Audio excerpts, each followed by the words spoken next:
India जिस तरीके से खेलती हुई आ रही है, आई थिंक इनविंसिबल टीम लगती है। तमाम के तमाम टॉप ऑर्डर बैट्समैन 5 नंबर तक टॉप फॉर्म में हैं। कोहली और रोहित शर्मा जिस फॉर्म में हैं, आई थिंक अगर वो अपनी फॉर्म को कंटिन्यू करते हैं कल, तो ऐसा लगता है कि इंडिया को बीट करना बहुत मुश्किल हो। अगर कोई मिस करता है तो या एज होता है या वो बोल्ड होते हैं या एलबीडब्ल्यू होते हैं। इस वक्त सिर्फ हेजल वुड जो हैं वो बहुत ही अच्छी बॉलिंग करते हुए उनका क्योंकि आउटस्विंग होगा। अस्सलाम वालेकुम, मैं हूँ हारून रशीद और आपको अपने यूट्यूब चैनल पे खुशामदीद कहता हूँ। इस वक्त तो फाइनल का जो वर्ल्ड कप का फाइनल होना है कल, उसके ऊपर बहुत ज़्यादा चहमगोइयाँ हो रही हैं और बड़ी बड़ी प्रेडिक्शंस हो रही हैं।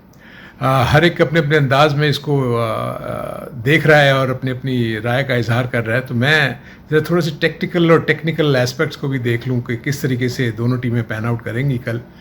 सबसे पहले तो अगर देखा जाए तो इंडिया जिस तरीके से खेलती हुई आ रही है, आई थिंक इनविंसिबल टीम लगती है क्योंकि वो वाहिद टीम है जो अभी तक कोई मैच नहीं हारी। दूसरा ये कि तमाम के तमाम टॉप ऑर्डर बैट्समैन 5 नंबर तक टॉप फॉर्म में हैं। पांचों के पांचों बॉलर्स टॉप फॉर्म में हैं, विकेट्स ले रहे हैं। जो टॉप ऑर्डर बैट्समैन हैं वो रन्स कर रहे हैं। दूसरी तरफ अगर हम ऑस्ट्रेलिया को देखते हैं तो ऑस्ट्रेलिया की टीम हमेशा से एक मुश्किल टीम रही है किसी भी टीम के लिए। 2 मैचेस बुरे होने के बाद उन्होंने जिस तरीके से कमबैक किया है वो बहुत ही ज़बरदस्त लग रहा है और ऐसा लगता है कि उनके पास भी ज़बरदस्त किस्म के पावर हिटर्स हैं। और उनके बाद अब बॉलिंग में जो हम देखते हैं, जैम्पा ने बहुत आउटस्टैंडिंग बॉलिंग की अब तक, और उनके साथ साथ हेजलवुड जो हैं वो इस वक्त थोड़े से ख़तरनाक नज़र आते हैं। और उसके साथ साथ अगर हम देखें कि मिचेल स्टार्क जो हैं वो भी अब काफ़ी फॉर्म में वापस आए हैं। मेरे अपने नज़दीक इंडिया को डेफिनेटली एडवांटेज है। एक तो क्राउड का उनका बहुत ज़बरदस्त किस्म का है, 93,000 से ज़्यादा लोग वहाँ पर होंगे। और कोहली और रोहित शर्मा जिस फॉर्म में हैं, आई थिंक अगर वो अपनी फॉर्म को कंटिन्यू करते हैं कल, तो ऐसा लगता है कि इंडिया को बीट करना बहुत मुश्किल होगा। लेकिन क्योंकि दोनों टीमों का जो फ़र्क है वो बड़ा वाज़ेह है। एक तो ये है कि जो बहुत ज़्यादा डिपेंड कर रही है जो ऑस्ट्रेलिया की टीम जो डिपेंड कर रही है अपने उन टॉप ऑर्डर बैटर्स पे, जो कि ट्रेविस हेड के आने से बहुत ज़्यादा स्ट्रांग हो गई। ट्रेविस हेड जो है वो बहुत ज़्यादा खुला खेलते हैं, वो बॉलर को अपने ऊपर हावी नहीं होने देना चाहते। और उसके साथ साथ जो वार्नर फॉर्म में आए हुए हैं, मिचेल मार्श नीचे बहुत अच्छी बैटिंग कर रहे हैं। और उसके बाद जो उनके पास 6-7 में आते हैं मैक्सवेल, उन्होंने तो आपको देखा सिंगल हैंडेडली मैच जिता दिया था। लेकिन ये थोड़ी सी जो इंडियन अटैक है डिफरेंट है। अगर हम इंडियन अटैक का मुआवजा करें ऑस्ट्रेलिया के बॉलिंग अटैक का, तो इंडिया के जो फास्ट बॉलर्स हैं वो बहुत ही इमैक्युलेट लाइन और लेंथ के ऊपर और थोड़ी सी short of a good length, यानी ऐसी अच्छी स्पॉट के ऊपर बॉल करते हैं कि जहां अगर कोई मिस करता है तो या एज होता है या वो बोल्ड होते हैं या एलबीडब्ल्यू होते हैं। वेयर एज दूसरी तरफ अगर ऑस्ट्रेलिया के आप फास्ट बॉलर्स को देखेंगे तो हमने ये देखा है कि वो क्योंकि आके डेक को हिट करते हैं तो गेंद थोड़ा सा पीछे उनका गिरता है और वो बैट्समैन के लिए इजी हो जाता है और वो एक लाइन और लेंथ को मेंटेन करना उनके लिए इशू होता है। इस वक्त सिर्फ हेजल वुड जो हैं वो बहुत ही अच्छी बॉलिंग करते हुए उनका क्योंकि आउटस्विंग होगा। इंडिया को सिर्फ जो उनके टॉप ऑर्डर बैट्समैन हैं हेजलवुड के पॉइंट ऑफ व्यू से थोड़ी सी इशू हो सकते हैं, उनका नेचुरल आउटस्विंग है। तो राइट हैंडेड बैट्समैन है इंडिया के सारे।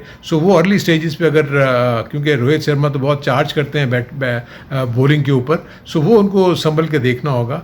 और जो मिचेल स्टार्क का जो वापस आना है फॉर्म में, पिछले मैच में उन्होंने जो 4 आउट किए उससे उनकी लाइन और लेंथ वापस आई। वो बहुत ही वेवर्ड थे, हम पीछे देख रहे थे कि वो काफ़ी स्ट्रगल कर रहे हैं, लेकिन ऑस्ट्रेलिया ने उनके ऊपर काफ़ी कॉन्फिडेंस रखा अपना और आई थिंक अब वो डिलीवर कर रहे हैं। तो एक बड़ा मैच है, दोनों टीमों के लिए बहुत बड़ा मैच है। आई थिंक दोनों टीमें पूरी तरह तैयारी के साथ आएंगी। अहमदाबाद की पिच जो है वो बैटिंग के लिए काफ़ी साजगार होती है। टॉस काफ़ी क्रूशल मुझे नज़र आता है क्योंकि दोनों टीमें ऐसी लग रही हैं कि चाहे पहले बैटिंग करें या बाद में बैटिंग करें, उनके लिए कोई इशू हो नहीं सकता। लेकिन अभी तक हमने देखा है कि ऑस्ट्रेलिया सेकंड बैटिंग पे चेस करते हुए इतनी ज़्यादा उनको इश्यूज नहीं हुए।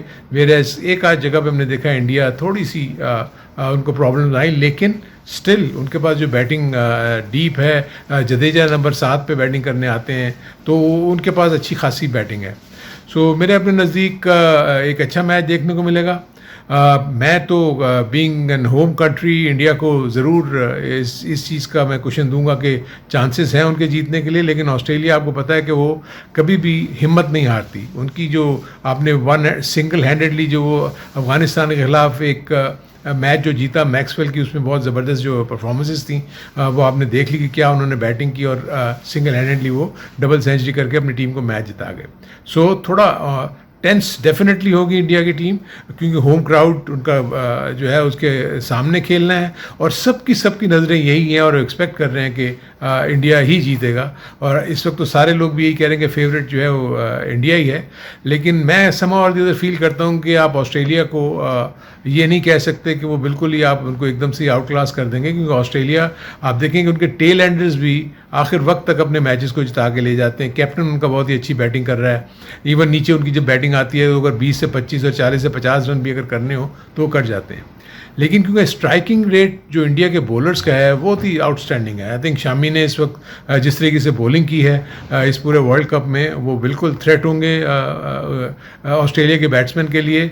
सिराज उतनी अच्छी बॉलिंग कर रहे हैं, बुमराह भी उतनी ही अच्छी बॉलिंग कर रहे हैं, और ख़ास तौर पर जो ओपनिंग स्पेल है वो डिपेंड करेगा। लेकिन एक जो इशू मुझे नज़र आता है कि इस दफ़ा इंडिया के जो टॉप बॉलर्स हैं इनको ओपनर्स दोनों लेफ्ट हैंडेड मिलेंगे।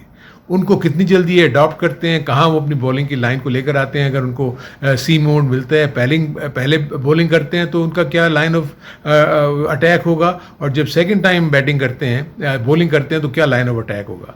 सो दोनों टीमें जो हैं जब अगर पहले बैटिंग करेंगी तो वो कम से कम सोचेंगे कि हमें 250 प्लस पे तो ज़रूर जाना है, ताकि क्योंकि पिचेस इतनी अच्छी हैं कि रन चेज हो सकते हैं, क्योंकि दोनों की तरफ बैटिंग पावर हाउस है।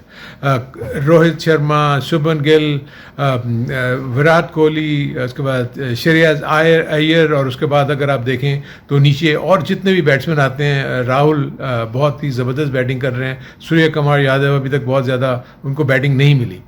और दूसरी तरफ अगर हम ऑस्ट्रेलिया को देखते हैं तो ऑस्ट्रेलिया जो है वो वार्नर और ट्रेविस हेड से अटैक करने की कोशिश करेगी। फिर उसके बाद मिच मार्श भी आके बहुत अटैकिंग खेलते हैं, उनके पास स्टेबिलिटी फैक्टर के लिए स्मिथ और लेबिस्टाने मौजूद हैं। और उसके बाद नीचे जब मैक्सवेल आते हैं तो वो तो खेलते इसी तरीके से हैं कि अगर वो 8 से 10 ओवर्स अगर वो रह गए तो जो मर्जी टारगेट हो, चाहे वो पहले बैटिंग कर रहे हो बाद में बैटिंग कर रहे हो, वो एक साइजेबल टारगेट जो है वो चेज भी कर सकते हैं और बना भी सकते हैं।